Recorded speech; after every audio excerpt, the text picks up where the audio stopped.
currently living in a world where the decline in biodiversity is past its tipping point. Biodiversity is crucial to maintaining the health of ecosystems, and poor environmental health is detrimental to all living beings. Our world is interconnected and interdependent in so many ways. If we want to maintain the health and welfare of animal species, as is our moral and professional duty under the RCVS, then we must start implementing practices into the veterinary profession which protect the environment. Research is being carried out all over the world to highlight the use of veterinary medicinal compounds and their effects on the environment. As our work here at this practice is relevant to One Health, we suggest beginning a weekly journal club to investigate the effects of veterinary medicines on the environment. We will highlight where the veterinary profession can adapt its practices to meet the needs of environmental health.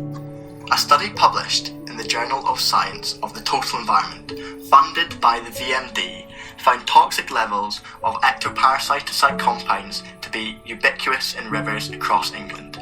Toxic limits of imidacloprid, the active ingredient in Advantage, and fipronil, the active ingredient in Frontline, exceeded 65.9 and 99% of river waterway samples, respectively. The levels of imidacloprid, fipronil, and fipronil sulfone, the toxic breakdown product of fipronil, were shown to be higher in sites closer to wastewater treatment works. It was suggested in the past that agriculture could be a source of contamination. However, fipronil has not been used since 2015 and imidacloprid since 2016. There is therefore a strong argument for the source of environmental water contamination being our animal patients. The current theory is that pets are being washed post-topical ectoparasitized treatment and runoff from household drains into contaminating environments. While the correlation is strong, the retrospective nature of the study design prevents any causation from being proven, prompting the need for further research into this. Nevertheless, the researchers do recommend that recently treated animals be kept from swimming in rivers. Wider industry recommendations also suggest prescription-only ectoparasiticides and development of less exotoxic drugs. Oral preventatives can also be considered as an alternative to spot-on treatments. Large animal veterinary medicines are also having an impact on the environment. Studies have shown that veterinary parasiticides have the potential to affect non-target invertebrates. Synthetic pyrethroids available as pour-ons, spot-ons, dips and sprays are safe for mammals and birds, but are highly toxic to aquatic life. They have a half-life of 33 days and are lethal at just 2 parts per trillion to fish, leading to some countries altogether halting the use of pyrethroid sheep dips. Ivermectin, a macrocytic lactone, is another drug used that can be given orally, parentally or topically. It's excreted largely unmetabolized in feces and has adverse effects on the dung-degrading insect species found in dung fauna. Ivermectin affects the physiology of these arthropods and decimates their populations. This is important as these insects play a keystone role in the majority of food webs.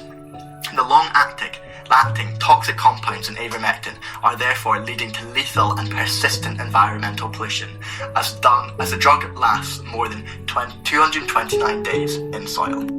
Neonicotinoid insecticides are used against fleas, ticks and mosquitoes in dogs and cats, but are also used as pesticides in agriculture. In 2013, the European Food Security Authority found that neonicotinoid insecticides could cause toxic effects on bees and should only be used in certain circumstances.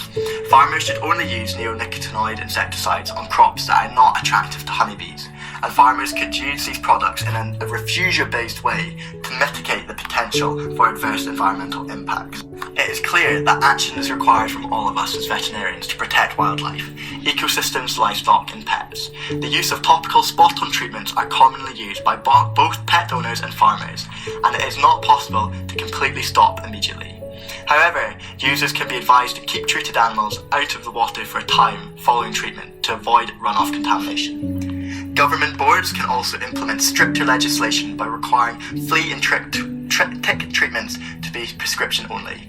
Oral flea and tick preventatives and parental injections may also be considered as alternatives to topical treatments, although the metabolite needs to be considered.